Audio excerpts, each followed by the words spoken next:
కీర్తనలో 102వ కీర్తన 17వ వచనం.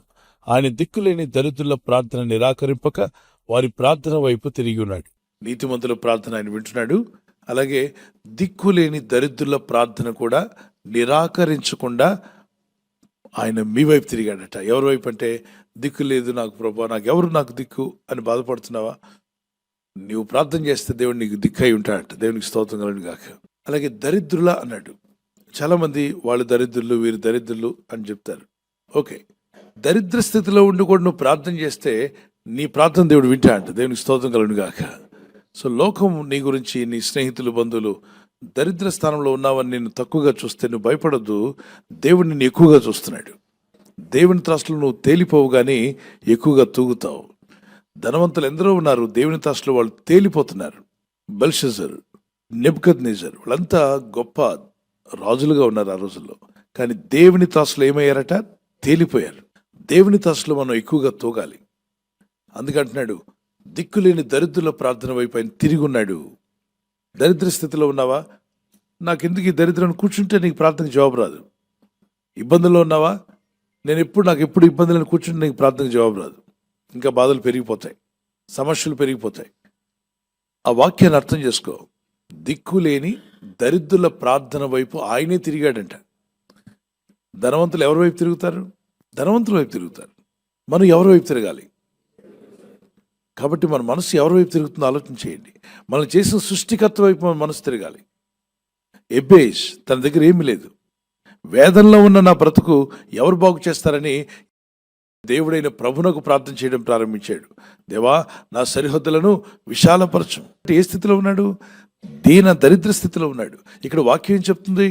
ఆయన దీన దరిద్రుల, దిక్కులేని దరిద్రుల ప్రార్థన వైపు ఆయన తిరిగి ఉన్నాడు.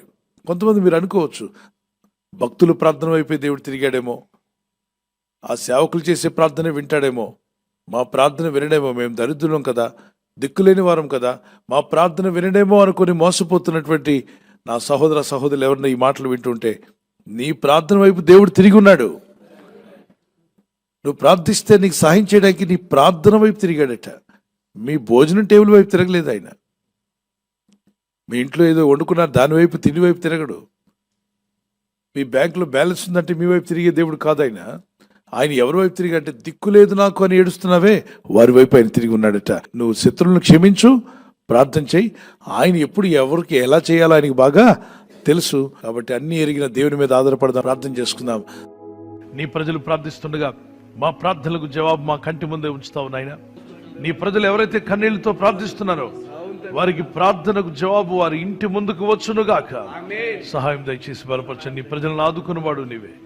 నేను హాస్పిటల్లో ఉండి మొరపెడుచున్నారు, ఐసీలో ఉండి మొరపెడుచున్నారు, అనారోగ్యంతో ఇళ్ల దగ్గర ఉండి మొరపెడుచుండగా ఈ ప్రేయర్ టీంలో ఉదయకాలం సాయంకాలం మానక ప్రార్థనలో పాల్గొంటూ మొరపెడుచున్నటువంటి దైవ సేవకులు, పెద్దలు, చిన్నలు, మా అందరి ప్రార్థనలకు జవాబులు మీరు అనుగ్రహించారని నమ్ముచున్నాం డాడీ.